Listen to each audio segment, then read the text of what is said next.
E aí, gente, tudo bem? Então vamos para mais uma aulinha nossa de cálculo. Essa aqui vai ser uma aulinha rápida sobre o teorema do confronto ou teorema do sanduíche, né? Conhecido pelas duas maneiras. É um teorema bastante interessante, até intuitivo dentro do cálculo, e a gente vai ver um exemplo hoje, beleza? Então vamos lá.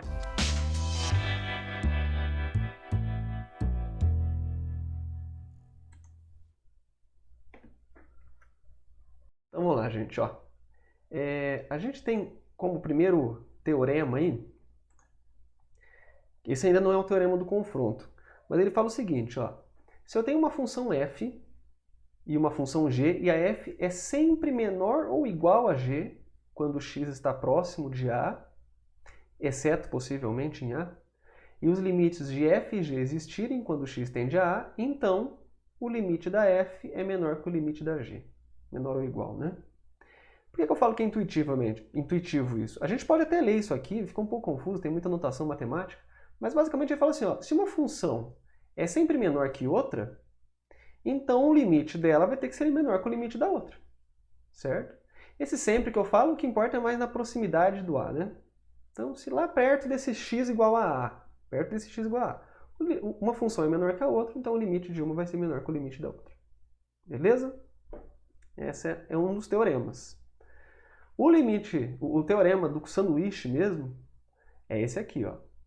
Se f, por exemplo, basicamente, ó, se eu tenho uma função g que está entre uma função e outra, quando x está próximo de a, exceto possivelmente em a, e o limite da f é igual ao limite da h, que é igual ao número l, então o limite da função do meio tem que ser l também. Então, esse daqui dá um valor, o outro extremo dá o mesmo valor, então a função que está entre os dois é como se estivesse esmagando ela, vai ter que dar o mesmo valor. Por que coloca aqui exceto possivelmente em a? É porque na hora de calcular o limite não importa muito o valor da função no ponto, e sim na proximidade dele. Beleza? Uma figura que ilustra isso aí. Então reparem, ó, eu tenho uma função h, essa função h, o gráfico dela está sempre acima da função g, essa função cinza aqui, ó. Acima ou igual, né? Bem no ponto A ela está dando igual. E eu tenho a função f que é sempre menor que ela, está sempre abaixo. Então reparem, quando o x está tendendo a a, essas duas funções f e h meio que esmagam a função g. Então o limite da h é l, o limite da f é l e, consequentemente, mesmo que eu não tivesse o gráfico da g aqui, se eu soubesse que ela está entre as duas, o limite da g também teria que dar l. Beleza? Olha um exemplo de utilização desse teorema. Mostrar que esse limite aqui, ó, é igual a zero. Limite de quando x tende a zero de x² seno de π sobre x. Repare que esse é um limite que a gente não pode fazer substituição direta, já que o zero, se eu colocar na função, ela vai dar uma indeterminação, então o zero não faz parte do domínio da função. E não dá para resolver por fatoração, que é uma coisa que a gente viu, né? Não dá para fatorar isso aqui, cancelar coisas e tal. Mas, reparem no seguinte, ó. Pega só a parte do seno, seno de π sobre x. Não importa que é π sobre x, se fosse qualquer outra coisa, seno de qualquer coisa sempre é um valor entre menos 1 e 1.